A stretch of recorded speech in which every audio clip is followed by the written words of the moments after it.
empezaba a circular dentro de los paneles y por lo tanto teníamos mucha energía cuando hacía calor y poca cuando no hacía calor. Entonces necesitábamos equilibrar eso y por lo tanto necesitábamos una temperatura fija de alguna manera. Y si obteníamos una temperatura fija, podíamos ahorrar bastante en electricidad a lo largo de todo el año. Aquí pueden observar en el gráfico la temperatura dentro de nuestro sistema. En amarillo la radiación solar y en rojo la temperatura. Como pueden ver, cuando la radiación solar es alta, tenemos la misma temperatura que cuando es baja. Y así fue como construimos la última planta a gran escala en Marshall.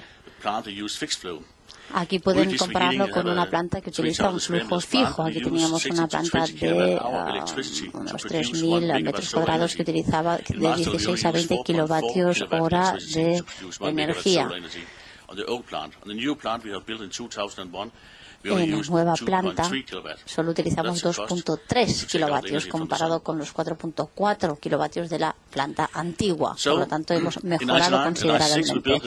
En 1996 construimos la primera planta de 8.000 metros cuadrados de colectores solares y en 1999 la ampliamos a 9.043 metros cuadrados porque vimos que no podíamos cubrir toda la demanda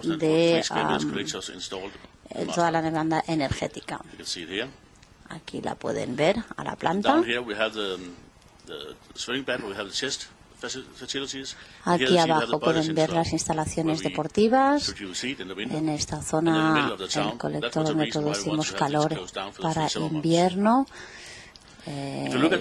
Por lo tanto lo cerramos en verano. Si ven la producción verán que en el 97 la producción fue muy buena, pero no pudimos cubrir toda la demanda de calor. En verano teníamos algunos problemas, sin embargo, para la refrigeración del sistema, puesto que había demasiado calor acumulado y consideramos que teníamos que apagar el tanque para que el agua volviera a los paneles solares para que el tanque pudiera enfriarse. Y ese es un sistema que hemos utilizado con cierta frecuencia desde entonces.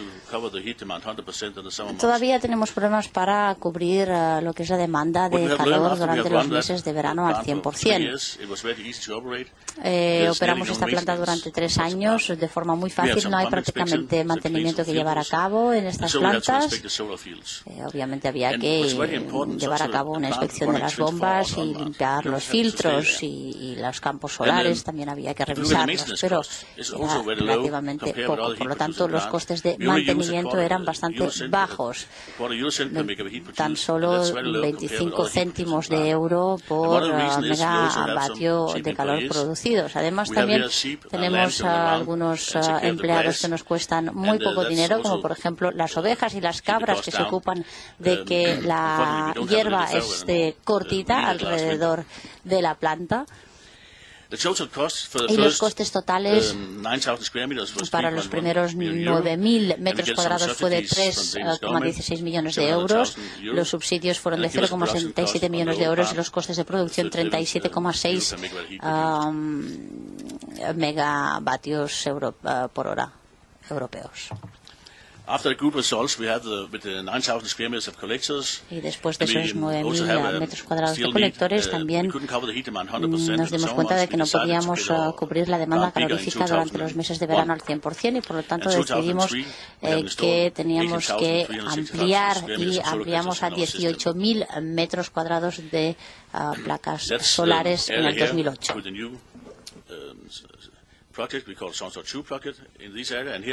Esta es la nueva área que denominamos SunStore 2 Project. El objetivo de este proyecto era extender nuestra antigua planta con 10.000 metros cuadrados más de colectores y la construcción de 10.000 metros cúbicos de almacenamiento de calor, cubriendo el 30% de la demanda con energía solar. También tenemos otros colectores en esta zona de aquí, y la razón por la que se ve un color distinto es que la parte nueva utiliza un distinto tipo de cristal, por eso un cambio de color. Tenemos también colectores elaborados en el local, tenemos 881 metros cuadrados de colectores planos. Eso fue un empresario local que empezó a producir estos colectores. También ahora está produciendo en Vietnam y está exportando ahora su producción a Dinamarca. También tenemos colectores de tubos de evacuación en nuestro sistema. Tenemos 108 metros cuadrados de este tipo de colectores. También tenemos colectores de enfoque, 200 y pico metros cuadrados. Esta es la posición de inicio. Y luego aquí es cuando están funcionando. Y el reflejo solar se refleja aquí en este espejo.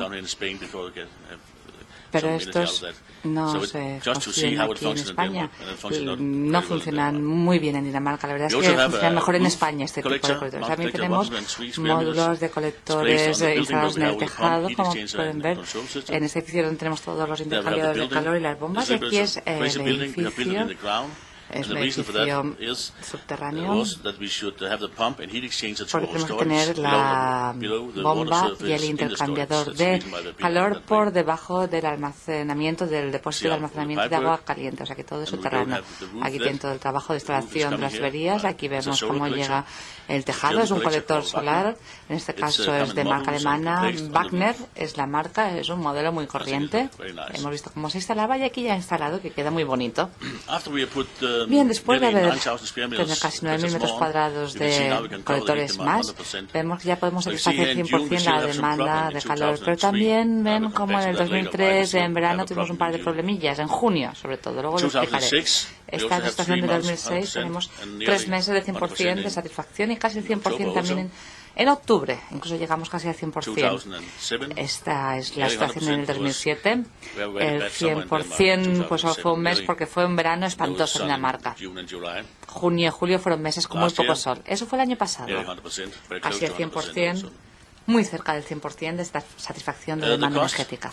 ¿Cuáles son los costes de este sistema? Son estos dos. 3.400 millones de euros. Tuvimos ayudas de la Unión Europea, 810.000 euros. Y también tuvimos subsidios del Estado danés, 1 millón. 1 millón de euros de los 3.400.000. Cuando hablamos de energía solar a gran escala, tenemos también un problema en esta acción. Muchas veces es que si hace sol no hace falta el calor. Entonces tenemos que almacenar. Lo importante es poder almacenar el calor. Tenemos 3 tipos de almacenamiento diferentes. En el 96 teníamos un almacenamiento, un tanque de agua de almacenamiento de 2.100 metros cuadrados. En el 98, juntamente con la Agencia de Energía Sueca, construimos almacenamiento de tuberías de tierra, 3.500 metros cuadrados. Y en 2003, 10.000 metros cúbicos de almacenamiento de depósitos de almacenamiento. Lo que pasa es que este último tipo de almacenamiento en depósito, el almacenamiento de calor en depósito, tuvo retrasos y demoras y solo pudo estar finalizado en noviembre.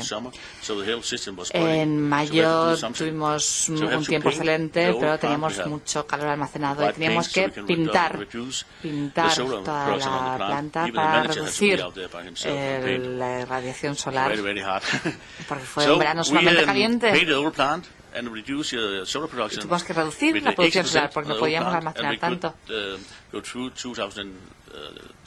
Eso pasó en el 2003 y así pudimos solventar el problema. Pero en junio del 2003 quizá un poquito. Este es un estanque de acero de 2.100 metros cúbicos y podemos almacenar de 2 a 5 días si la